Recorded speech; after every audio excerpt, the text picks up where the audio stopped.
Welcome to நெல்லை ஜெயா சமையல். இன்றைக்கி நம்ம சேனலில் வந்து வடை ரெசிபி பண்ண போகிறோம். இது வந்து லெஃப்ட் ஓவர் ரைஸை வச்சு நம்ம வடை பண்ண போகிறோம். எப்போவுமே உளுந்த வடை பருப்பு வடை நம்ம சாப்பிட்டு போர் அடிச்சிருக்கோம். பசங்க வீட்டில் வேறு இருக்காங்க. கொஞ்சம் வெரைட்டியாக பண்ணி கொடுத்தா கொஞ்சம் நல்லாயிருக்கும். மத்தியானம் நம்ம ரைஸ் பண்ணியிருக்கோன்னு வச்சுக்கோங்களேன். மீதியில் கொஞ்சம் மீந்திட்டு அப்படின்னா ஈவினிங் வந்து ஒரு வடை மாதிரி நம்ம தட்டி கொடுக்கலாம். அதில் வந்து உங்களுக்கு தேவையான வெஜிடபிள் கூட நம்ம ஆட் பண்ணிக்கலாம். உருளைக்கிழங்கோ கேரட்டோ ஆறு மஷ்ரூமோ நம்ம வந்து ஆட் பண்ணி அந்த வடை நம்ம பண்ணலாம். ரொம்ப சாஃப்டாக அவுட்டர் லேயர் நல்லா கிறிஸ்பியாக நல்லா சாஃப்டாக வரும் அந்த வடை. ஃபஸ்ட்டில் அந்த வடை செய்கிறதுக்கு தேவையான பொருட்கள் ஃபஸ்ட்டில் பார்க்கலாம். இந்த அரிசி வடை செய்கிறதுக்கு தேவையான பொருட்கள்: 1 கப் குக்ட் ரைஸ் எடுத்திருக்கேன், 2 டேபிள் ஸ்பூன் ரவை எடுத்திருக்கேன், 2 டேபிள் ஸ்பூன் கட்டி தயிர் எடுத்திருக்கேன், கோரியண்டர் லீவ்ஸ், ஒரு ஆனியன் எடுத்து கட் பண்ணி வச்சுருக்கேன், 1 டேபிள் ஸ்பூன் சீரகம் எடுத்திருக்கேன், மஷ்ரூம் ஒரு சின்ன 3 மஷ்ரூம் எடுத்து சின்னதாக சாப் பண்ணி எடுத்து வச்சுருக்கேன். இது ஆப்ஷன் தான். உங்களுக்கு மஷ்ரூம் இல்லைன்னா நீங்கள் வந்து பொட்டேட்டோ கூட ஒரு பொட்டேட்டோ நல்லா துருவி சேர்த்துக்கலாம். அதை பாயில் பண்ணி துருவி சேர்த்துக்கலாம். காரத்துக்கு வந்து நான் க்ரீன் சில்லி எடுத்துருக்கேன். ஒரு 3 க்ரீன் சில்லி கட் பண்ணி எடுத்துருக்கேன். இது உங்களுக்கு தேவைக்கு தக்க நீங்கள் எடுத்துக்கோங்க. கொஞ்சம் பெருங்காயத்தூள், உப்பு, எண்ணெய், இதுதான் இதுக்கு தேவையான பொருட்கள். இப்போ வந்து நம்ம ஒரு மிக்சி ஜாரில் இந்த ரைஸை வந்து வெறுமா, வேறு எதுவுமே நம்ம சேர்க்க வேண்டாம், வெறுமா நல்லா சுற்றி எடுத்துகிட்டு வந்துக்கலாம், அரைச்சி எடுத்துக்கலாம்.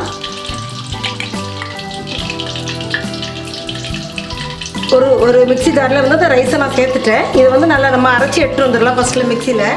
இப்போ அந்த ரைஸை குக்டு ரைஸை வந்து நம்ம மிக்சி ஜாரில் சேர்த்து இந்த அளவு நம்ம அரைச்சி எடுத்துக்கணும். பாருங்கள், நான் தண்ணியெலாம் ஆட் பண்ணலை, இந்த மாதிரி நல்லா அரைச்சி எடுத்துருக்கோம். இதை வந்து ஒரு பவுலில் நம்ம இதை எடுத்துக்கலாம். கொஞ்சமாக கொத்தமல்லி கருவேப்பிலை இதில் சேர்த்துக்கலாம். க்ரீன் சில்லி எடுத்துருக்கேன், அதை சேர்த்துக்கலாம். 2 டேபிள் ஸ்பூன் ரவை எடுத்துருக்கேன், அதை இதை சேர்த்துக்கலாம். 1 டீஸ்பூன் சீரகம் சேர்த்துக்கலாம். ஒரு ஆனியன் எடுத்து சின்னதாக சாப் பண்ணி வச்சுருக்கேன், அதையும் இதில் சேர்த்துக்கலாம். ஒரு 3 சின்ன மஷ்ரூம் எடுத்து சாப் பண்ணி வச்சுருக்கேன். இது ஆப்ஷன் தான். மஷ்ரூம் இல்லைன்னா நீங்கள் வந்து உருளைக்கிழங்கு கூட ஒரு உருளைக்கிழங்கு பாயில் பண்ணி அதை நல்லா மேஷ் பண்ணி அதை சேர்த்துக்கோங்க. கொஞ்சமாக பெருங்காயத்தூள் ஆட் பண்ணிக்கலாம். 2 டேபிள் ஸ்பூன் தயிர் எடுத்து வச்சுருக்கேன், அதை இதில் ஆட் பண்ணிக்கலாம்.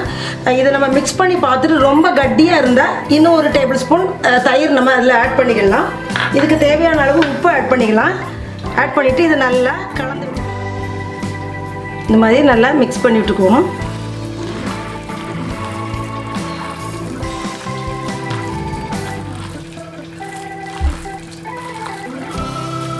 ஏன்னா அந்த ஆனியன்லேருந்து நம்மளுக்கு கொஞ்சம் தண்ணி வரும், ப்ளஸ் நம்ம வந்து கர்ட் சேர்த்துருக்கோம். ஸோ அதோடு சேர்ந்து நம்மளுக்கு வந்து அந்த கரெக்டான ஒரு கன்சிஸ்டன்சி தான் இருக்கும். நம்ம வடை செய்கிறதுக்கு தேவையான அளவு தான் இருக்கும். எந்த திருப்பி எக்ஸ்ட்ரா ஊற்ற தேவை இருக்காது. இந்த மாதிரி நல்லா மிக்ஸ் பண்ணி விட்டுட்டு நம்ம வந்து வடையாக தட்டி எடுத்துக்கலாம். நல்லா மிக்ஸ் பண்ணியாச்சு. உப்பு காரம் நீங்கள் செக் பண்ணிக்கோங்க. இப்போ நம்ம எண்ணெய் சட்டி அடுப்பில் வச்சுருக்கோம். எண்ணெய் ஊற்றி அந்த எண்ணெய் நல்லா ஹீட் ஆகட்டும். ஃப்ளேமை வந்து மீடியமாக வச்சுப்போம். சூடான பிறகு இப்படி இந்த மாதிரி ஒரு வாழை இலையில் லைட்டாக எண்ணெய் தடவிக்கோங்க. வாழை இலையில் எண்ணெய் தடவிக்கோங்க, இல்லைனா பாலித்தீன் கவர் கூட நீங்கள் எடுத்துக்கலாம். நம்ம வந்து லைட்டாக இந்த கையை வந்து தண்ணியில் முக்கிண்டு அந்த வடையை நம்ம எடுத்து நல்லா அப்படி உருட்டி ஒரு கையாலே உருட்டி இந்த மாதிரி இதில் வச்சு லைட்டாக ப்ரெஷ் பண்ணி கொடுத்து நடுவில் ஒரு ஓட்டை போட்டுக்கோங்க. நம்ம நார்மல் வடை செய்கிற மாதிரி தான் அந்த மாதிரி, அப்போ தான் உள்ளதும் வேகும். ஸோ வந்து நடுவில் ஒரு ஓட்டை போட்டுக்கோங்க.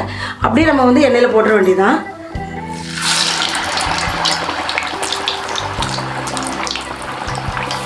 அப்படியே தட்டி தட்டி எல்லா வடையும் போட்டு எடுத்துடலாம்.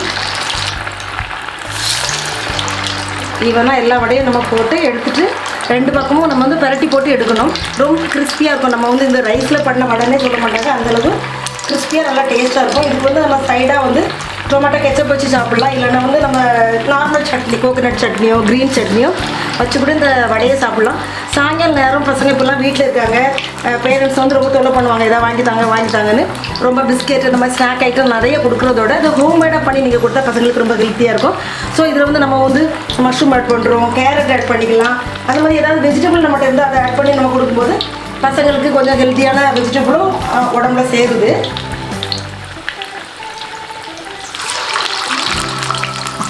இப்போ இந்த அளவு 2 சைடும் நல்லா நம்மளுக்கு ப்ரௌன் ஆயிடுச்சு. இப்போ இதை எடுத்துக்கலாம். நம்ம அந்த வடை செய்யும்போதே அப்படியே நல்ல ஒரு ஸ்மெல் இருக்குது. நல்லா எண்ணெயாக வடிச்சிட்டு நல்ல மொறு வடை பாருங்கள், நல்ல கிறிஸ்பியாக இருக்கும். அவுட்டு உள்ளே வந்து நல்ல சாஃப்டாக இருக்கும். இந்த மாதிரி எல்லாத்தையும் எடுத்துகிட்டு நான் உங்களுக்கு காணிக்கிறேன், போட்டு எடுத்துகிட்டு காணிக்கிறேன்.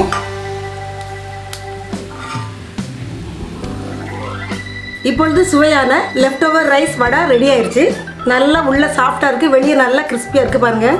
இந்த மாதிரி நல்லா சாஃப்டாக இருக்குது, வெளியே வந்து நல்லா கிறிஸ்பியாக இருக்குது, சாப்பிட்றதுக்கு ரொம்ப நல்லா இருக்குது. கண்டிப்பாக வீட்டில் ட்ரை பண்ணி பாருங்கள். வீடியோ பிடிச்சிருந்தா லைக் பண்ணுங்கள், ஷேர் பண்ணுங்கள், சப்ஸ்கிரைப் பண்ணுங்கள். அடுத்த ஒரு வீடியோட உங்களை சந்திக்கிறேன். அன்டில் தென் உங்கள் ஜெயா ஜஸ்டின்.